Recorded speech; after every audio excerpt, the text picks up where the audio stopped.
listen, we are going to move on to Sunday's games. Yes. Sunday's games. The Super Rugby just does not stop.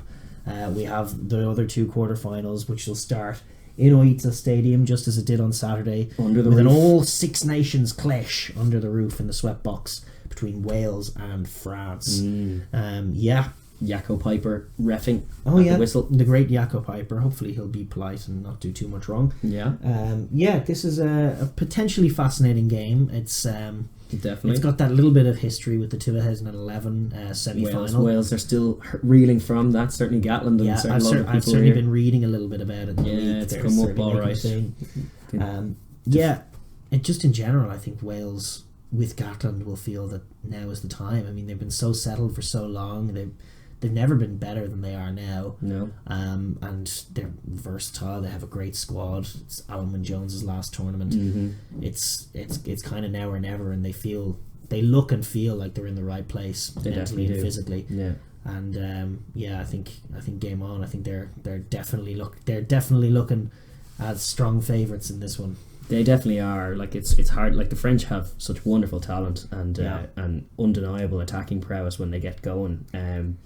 And to be honest, they have found tries against this Wales side. They've definitely asked them different questions to other teams in the Six Nations, particularly as you highlight that outside shoulder of Jonathan Davis, where they flood the channel with 4 or 5 defenders and target him on his outside. Yep. He can be ropey there, and there are tries to be found there. The outside shoulder of Jonathan Davis, outside of that 13 channel, is Wales's weakest spot.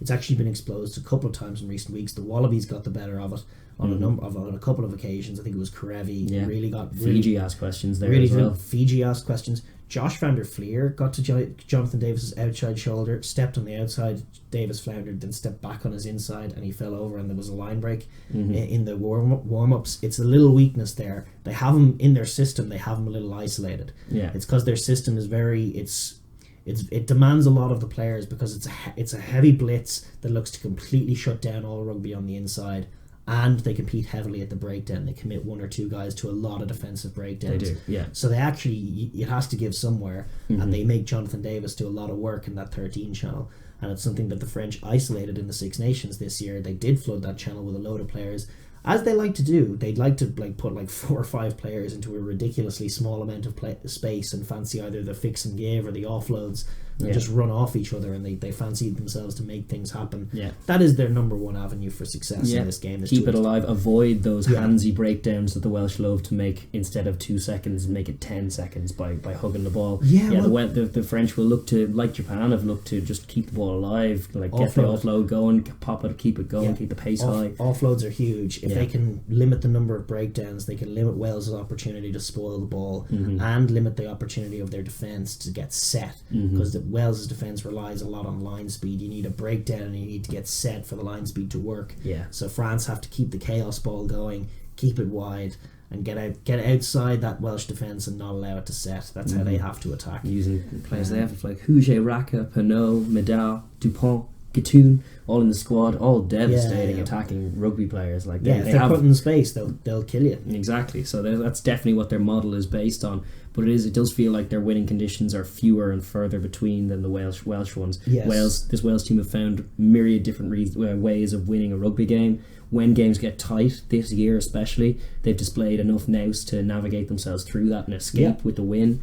Whereas France have completely contrasted with that. They have started games wonderfully, looked irresistible for 20-minute periods of games, but then also completely switched off and gone rudderless and allowed teams that they really should have put to bed back into the games. So with a team like Wales, if it gets to 60 minutes and it's within a score either side, I'd be looking at Wales thinking that they're going to win it. The only avenue for French success, I think, is blitzing away into an insurmountable lead. I don't know. I don't know about that. I think if Wales are on top of the game, it'll show on the scoreboard. If it gets to 60 minutes and it's tight, that means things haven't quite gone Wales's way, and then who knows? The French can kick a drop goal to win a game. They can. We've seen it. They can certainly do that, and they will be buoyed by being in the game. From Wales's point of view, I mean, we've harped on about them being the most versatile side. They can play in so many different ways. The way that they should actually approach this game, being as versatile as they are, means that they're sort of the exact opposite of Czech's Wallabies, where they don't play to their strengths, they can play to their opponent's weaknesses. Yeah. And what France's weakness has been facing the big Irish teams this year in particular. You know, the Toulouse is a very similar team to France in mindset and general play. They had a couple of games in Dublin against Leinster where Leinster just held the ball. Likewise in the Six Nations, France came to Dublin and it was a stuttering Ireland, but they reverted completely to type. Held the ball, simple pods, narrow, all the possession in the world. The French hate defending. They Yeah. hate not having the ball, but they have very little means of winning it back. Yes. If you don't make errors, they don't have jacklers in the team outside of maybe Camille Shah. Yeah. They don't, like, their back row doesn't jackal. They're great in the loose with ball in hand, but they don't jackal. Mhm. So if you can just keep it simple, do those rudimentary fundamental pods, no quick drop goal sets this time round. It was great against Australia, but this time hold the ball, don't kick. Certainly when you're in your own half, bombs to exit are great. Liam Williams and Dan Bigger are lethal in the It's air. a better matchup than against Medal and whomever they kid out on the wing as well. Totally, I think totally. they have the edge in the high ball area. Totally, Wales, that's yeah. a perfect way to exit. Yeah. But when they have the ball in the French half, they shouldn't relinquish it for a while. They should keep going all the way until they're broken and a try is scored. Keeping it narrow, playing just physical, narrow rugby, mixing it up a little bit. No need to play entirely off 9. You don't have to completely copy Ireland, but absolutely keep the ball in hand, play your percentages, no stupid offloads. Yeah. The goal Tire here them is out. the goal here is to break them because they hate defending and they can't win the ball back. And they're probably not as fit because Wales do fancy themselves as one of the fitter sides in World Rugby, particularly with all that cryo under their belts. They'll be fancying their last 20 minutes potential in this matchup particularly, and especially if they can take that big French pack. I was impressed by how Wales negotiated the Wallaby game. Yeah. I was impressed by how they negotiated their way through the very scary Fijian game. Yes, yeah. But just last weekend, I was kind of unimpressed by how they approached the Uruguayan game, which is, you could overlook it. It's the tier 2 side. You assume you were going to get the better of them. Yeah. But I mean, Georgia had painted the picture of how to beat Uruguay, and Wales kind of went wide, loosey goosey. And the Uruguayans for large periods of that game, just as they did, tackled them, Just held their width, numbered up and made their hits. tackles, refused to give an inch, and Wales ended up getting pretty frustrated when the Georgians had shown, actually boys, if we have like little pods of 4 big men running off 9 and crash into them and then recycle the ball and do the same thing all the way up the pitch, they end up breaking because they're too small to stop it. Yeah. And it was like, it's pure coincidence from the Georgians' point of view. That's just what they do. Yeah. But it worked so well against the Uruguayans. And Wales didn't isolate that. They went for some more goofy plays. This is a more serious game for Wales than that is. Much, of course. But they need to isolate that. It needs to be less about the quick fire drop goals. It needs to be less about the sort of whipping it wide as they can do and getting Josh Adams on the ball. Because that sort of plays into French hands. That's the kind of game France wants. They don't really want to instigate a shootout because France can be comfortable in that chaos. They can. Certainly more so than if you make it a bludgeoning slow We have seen affair. what Ireland did to them in Dublin. If you're a Welsh fan, you haven't seen that, and that could be some tape to watch and sort of get an idea of what we're talking about, is just keeping it slow. I think they had ridiculous percentage of possession early in that game. 63 or something. They just broke the French, and then by the time the French get the ball back, they've conceded a try, they've made a million tackles, and then all of a sudden they're not the same attacking presence. They're a little bit stuttering. Yeah, and I think the ball gets into certain players' hands and they're a bit sluggish with it. Ireland have played more or less the same way for a very long time, but as their form has gone up and gone down and gone up again, the one constant that has remained true is that the French don't deal with that game well. Yeah. And I think that's where Wales should take it. Yeah, you're probably right. Tactically, definitely right. You'll be hoping that they do target some of that area. High ball as well as where we feel they have supremacy. Yeah. It'll be interesting to see if they approach it that way. Because if they do start instigating a very fast and loose, wide, like Wales are good at that. They can play that game as well as they can play many other forms of games. They're good, really good at every way of playing. But it's just about where are France weak?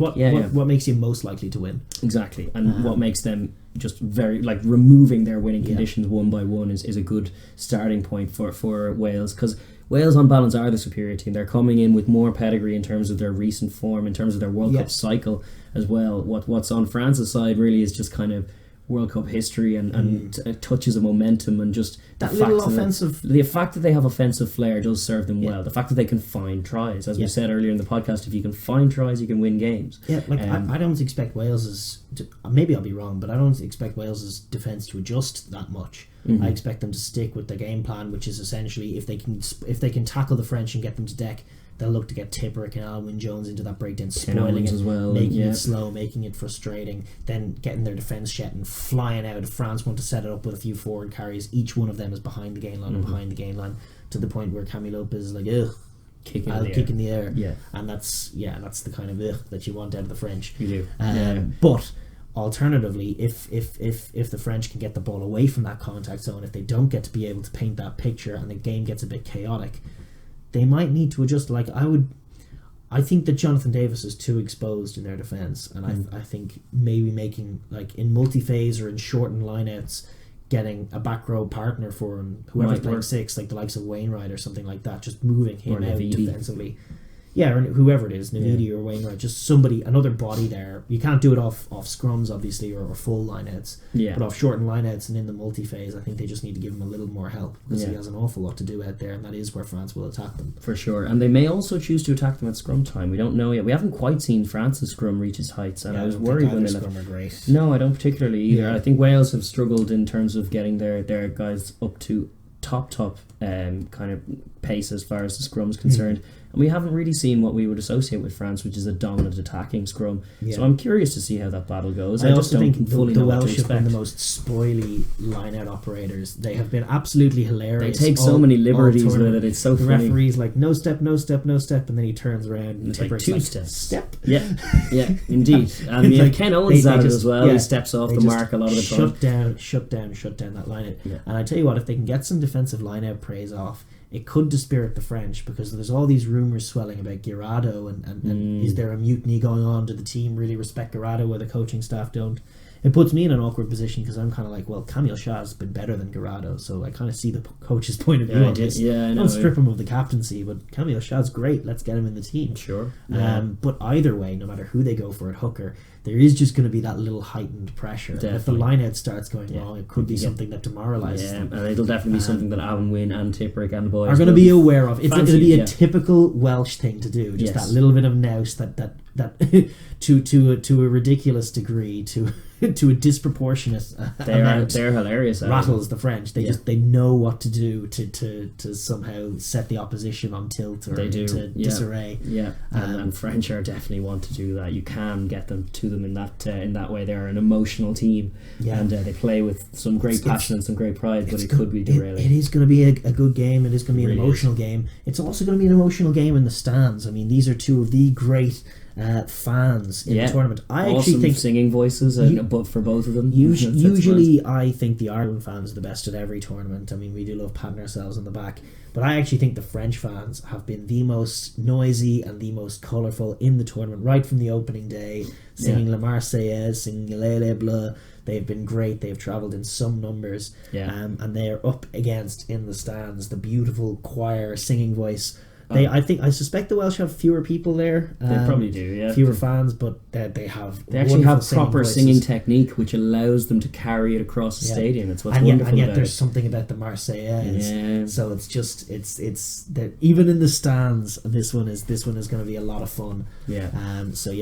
Enjoyable game ahead, in both in the stands and on the field. So excited, a whole lot of excitement about this one. And who do you think is going to win?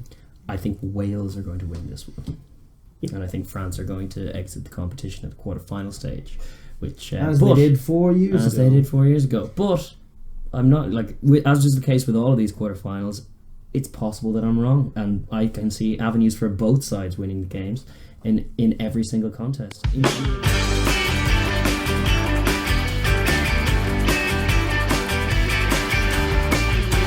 Thank you very much for watching that video. Please like and subscribe for all our new Rugby World Cup content, and please leave a comment down below as well, because we enjoy hearing your thoughts on it. Thanks.